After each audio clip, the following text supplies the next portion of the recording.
Morning. Another day of the what sold videos. Yesterday we had a pretty good day. We had 490, actually 495, but wanted to do a round number for the title. Um, but we've made 490, and pretty decent day for as it has been going at least. Finally, maybe breaking out of the off season a little bit, getting into that high school book season, and we can kind of see it right here. See, we got 495 for the sales. Estimated payout is 357, and then the net profit is 153. So not too bad of a day. Definitely starting to see a little bit more of the high school books starting to pick up. You can see geometry, however you say that word, school budgeting, and research and evaluation. So really good day for that. So let's get into it. Start updating the spreadsheet and everything. For these videos, if you don't know, if you haven't seen these before, I just go into my admin work and kind of update everything as I go on that. My admin sheet is right here, and this is what we're going to be doing today. The every day, just start here at seller board sales and update the media sheets, which is right here. And this one we got, it's 5/19/25.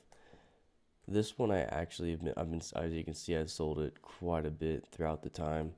I actually rose the price because I saw that I got one more sale. I was like, oh man, I'm almost out of stock of this, so I rose it up to $45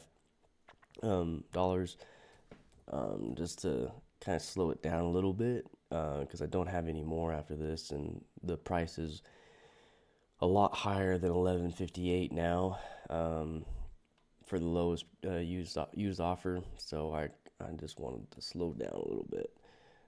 Looks like it's the same as the others. It's 24.40. So next year, I know that I want to buy a ton more of these because it's already sold out. I bought 2, 3, 4, 5, 6, 7 of these, and it's sold out before, and it's May 20th right now. You know what I'm saying? I'm almost sold out. So I want to buy it, into the 30s and 40s of these probably. But that's kind of the name of the game is you buy it, you see how it goes, and then you adjust for next year. Unless the used offer count's going up like stupid crazy, then you gotta adjust off of that. What is this? 2024. Where we're at on this one. So my prep center, it'll put in the date that they shipped it in, and you can see this shipped in August of 2024. So we're gonna hop over to my 2024 spreadsheet. Pop it in here. There it is. So we got 5/19 is the date we sold it on. It took us 289 days to sell it, and I do have this spreadsheet in the description if you guys want to check it out. Excuse me. It definitely does help to be able to kind of do your own and see how it is. 55. And I do recommend tracking your purchases, because this sheet is pretty much my purchases and how it sold. 39.11. So every time I make a purchase, I'll throw it in right here, and then every time I make a sell, obviously I update it as it goes on. And that's just, it keeps everything clean. Make sure that make sure that you're tracking everything. That way you can look back in your previous time and see how things sold and get a good idea of how things are going. And this has really helped me come back from last year, what like my high school books have sold and everything. And I'm able to see like, okay, I sold this many of my high school books last year, which unfortunately I did not go deep at all last year. I was really scared and nervous to go very deep. on anything because I got burnt really bad the year before that because I was going deep on everything, which on things that I definitely should not have been going deep on. But I learned my lesson, and now I kind of understand what I'm looking for in order to understand. Okay, this one I need to go deeper, and plus having your own data definitely helps to see how you did last year and everything. 1825. Let's see. Okay, so got this one sold for 30. And then we got 1818. Oh yeah, and make sure that you guys are putting in the estimated payout on these, not the net profit, because the proceeds is like what you're getting paid out, and that's where the issue. Like if you don't do that, you're gonna be having issues with that. Oh, sorry, we just had a baby, as you can hear, and sounds like he's waking up.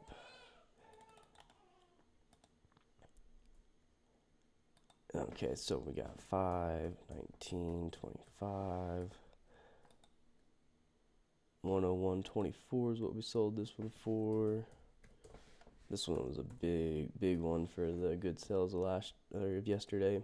Research, evaluation, education. Definitely big ones. 78.20. 20.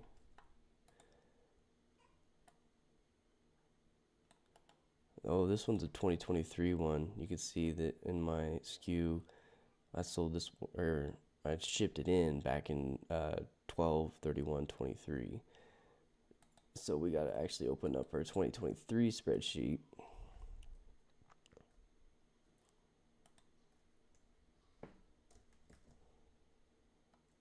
Throw it in over here. If it'll pop up. There it is.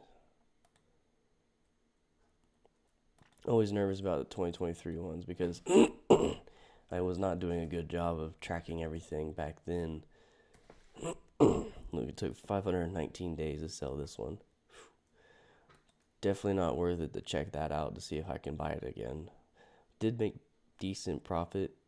Not really anything to speak of, but not, for holding it for that long, it's not too bad. 45.69. I have been dropping the price on pretty much all the old ones that I still have in my 2023 spreadsheet. Crap. That's 45.69. 45.69. Proceeds. It's 31.20.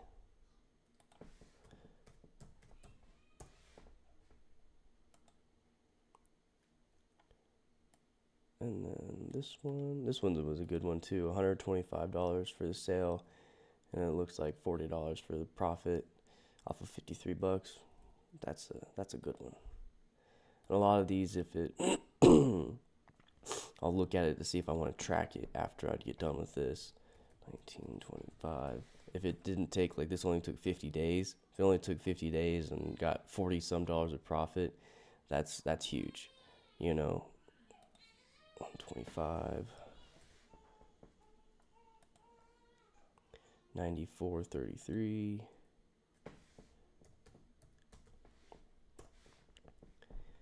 So that's $37 of profit after we take out the prep center fee and the miscellaneous fee that I just always throw in there just to cover my bases off of everything and not be missing anything.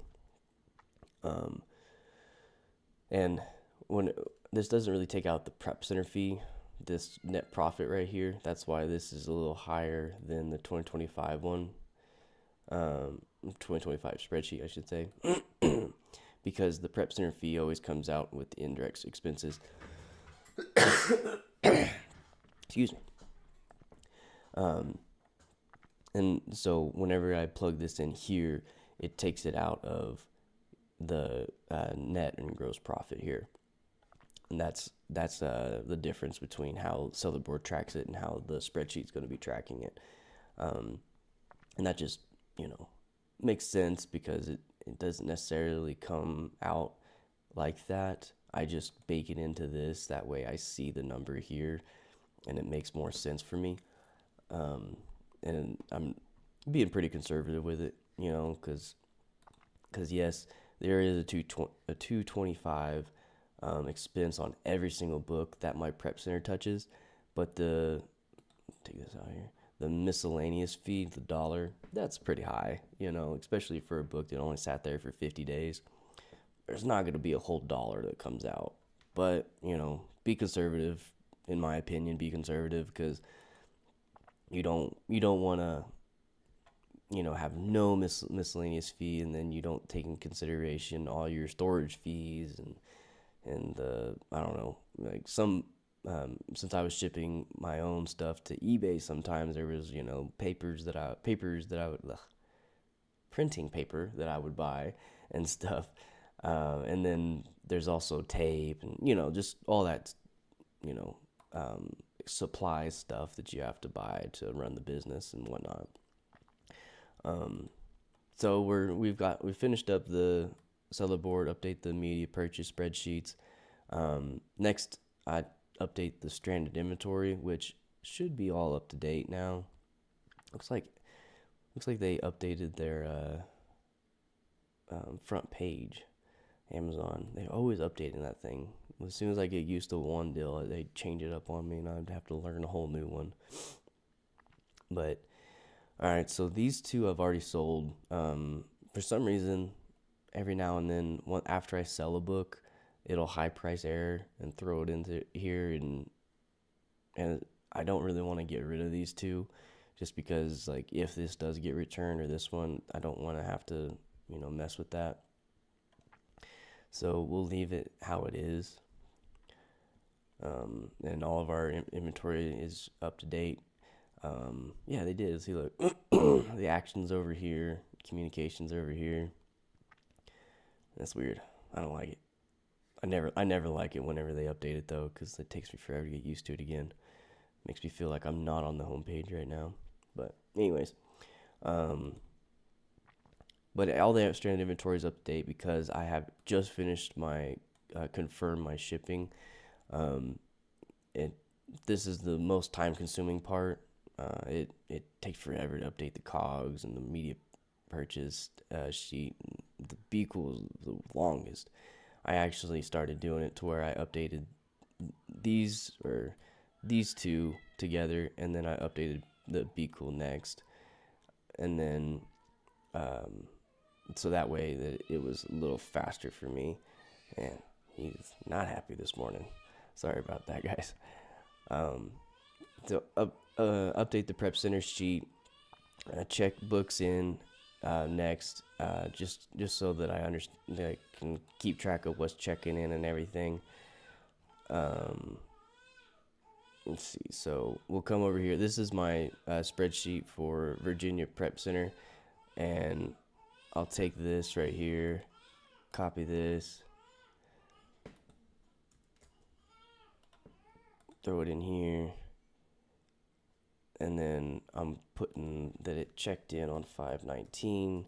That way I know exactly like that this checked in, and it's not, you know, lost in the mailing system somewhere or something like that. So now we'll come back over. Whoops, here. Go down, because I'm just looking at the dates here, trying to find all my yesterday books that checked in.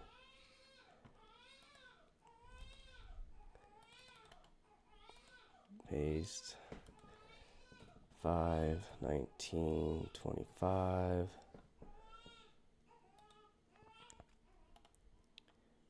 Here.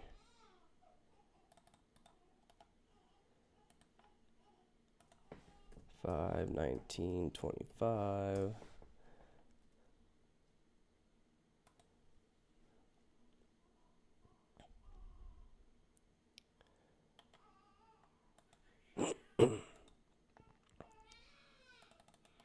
Here. 5/19/25. And then after we get done with this, I'll go through those books that did sell, I'll see if I want to track any, because some of them you do want to track, and some of them you don't. It depends on, for me, it depends on how fast it's sold, and also, obviously the price it's sold.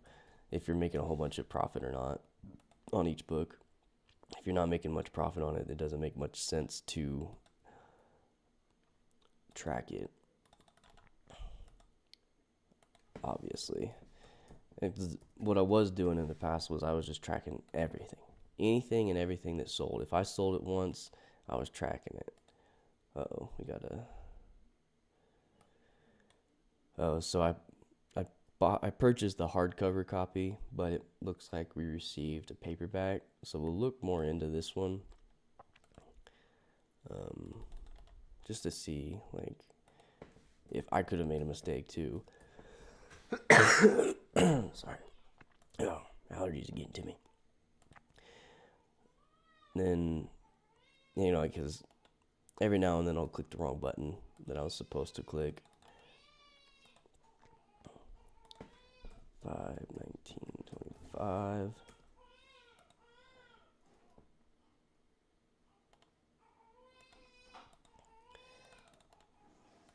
Paste.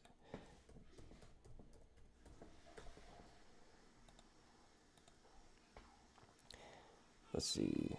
So we've gotten quite a bit that checked in this time. Mainly because it was a Monday, and usually Mondays everything checks in all at once. Because the prep center, or at least for Central Virginia Prep, they don't have a week. They don't have weekend time where they do anything on the weekends. So they're take the weekends off, and so everything kind of piles up over the weekend, and then they check them all in on Monday.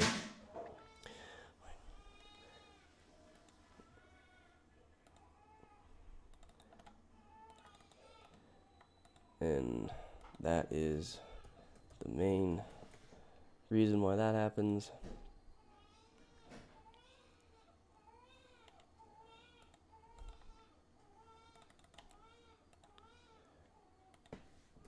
$5/19/25.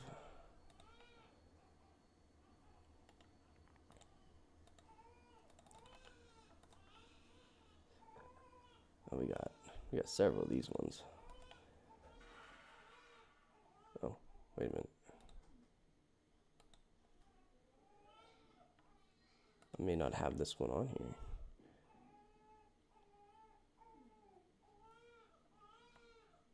Or maybe this one checked in. This one may have came in a little late, and I thought I already had it. I don't know. Maybe I didn't check it in. We got them both. We got two of them bought on 5/08. I'll have to look into that one a little bit later, because it looks like I've checked in all three of them, but I might have bought a fourth one and I didn't put it down on my spreadsheet. Which happens, guys. Whenever you're dealing with this on your own, you're gonna make some mistakes. But now we've finished the everyday, and that took us 20 minutes to finish everything for the everyday, and we're caught up. Now on the 20th, I've already got the shipment confirmed. I've already done the once a month where I'm going through my pricing 6 months ago. And if you are using Central Virginia Prep, you have to remember this. I did not do this for a long time, and I got a lot of charges that I had to pay for not being on top of my stuff. But you just have to go in and file $0 for sales tax, and then you're good. It's an annoying little process that you have to do, but it saves you. I think I spent $120 because I've missed so many months of not doing that, not knowing that I had to do it.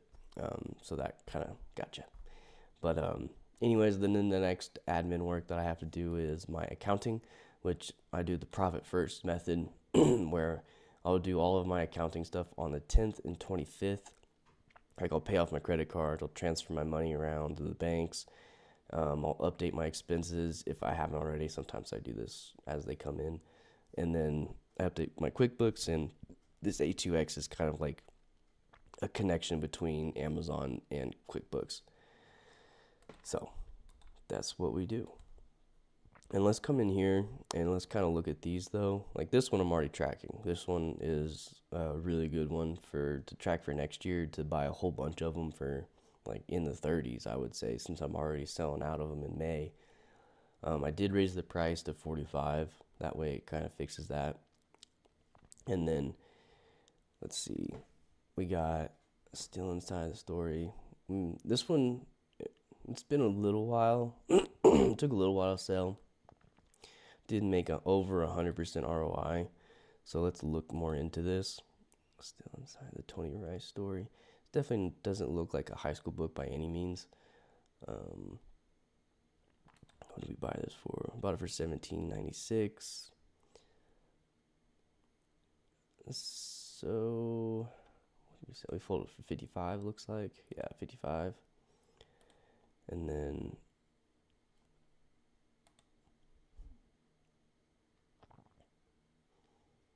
yeah, I mean, it wouldn't be a bad one to track.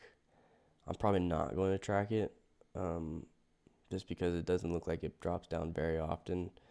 I'm probably bought it somewhere right here for that $17 price, I'm sure, something like that. But yeah, it doesn't really drop down much. I guess we could track it for under 20, because if we can get under 20 and we sell it for 55, that's still a great return right there. So yeah, let's track it for 20. Not a crazy selling book, but if I can get one sold a year, I'm happy with that. This one I'm sure I'm already tracking.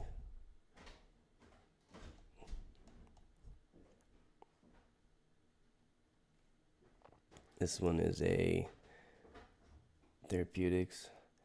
What's up, buddy? It's a little early. Go lay back down, okay? A lot of action going on in the mornings around here. Okay, so I'm not tracking this one. 48.86. Wait, well, if we did it at 50 though, just popped it up to 50 and then get it sold for 99. That's a pretty good return, almost $20.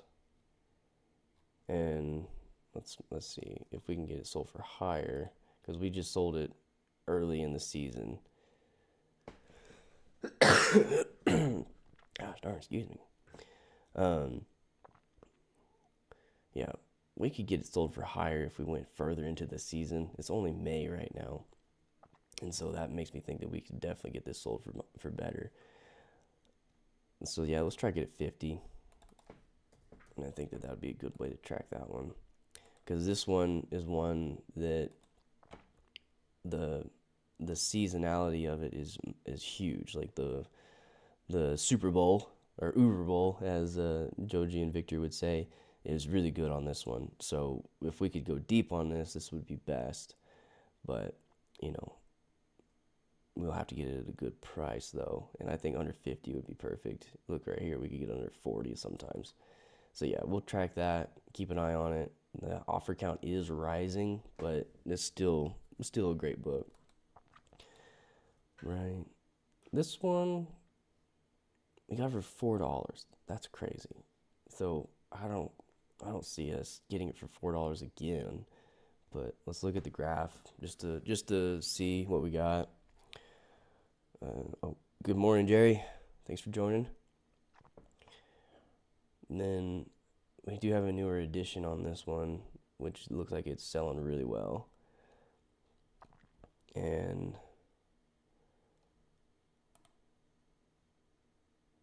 man, it really popped off once Amazon got off of it.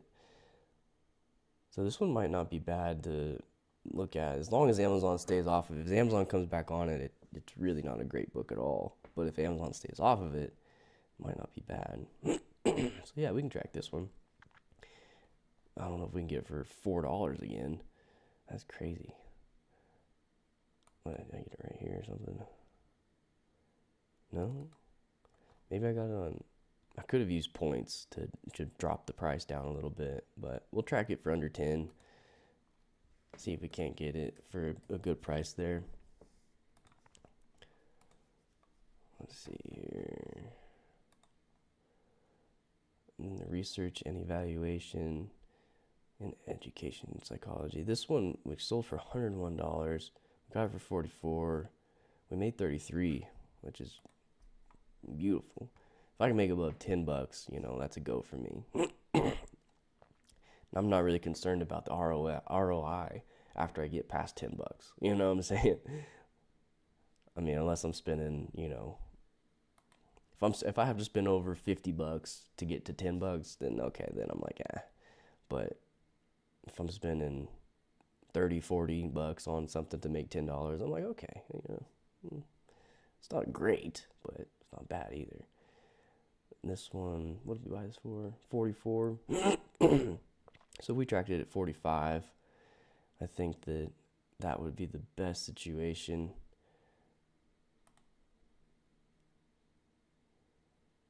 Doesn't really get down there too often. Doesn't look, but I think right, because I probably bought it like around here somewhere at 41 or something. But yeah, we'll track it at 45.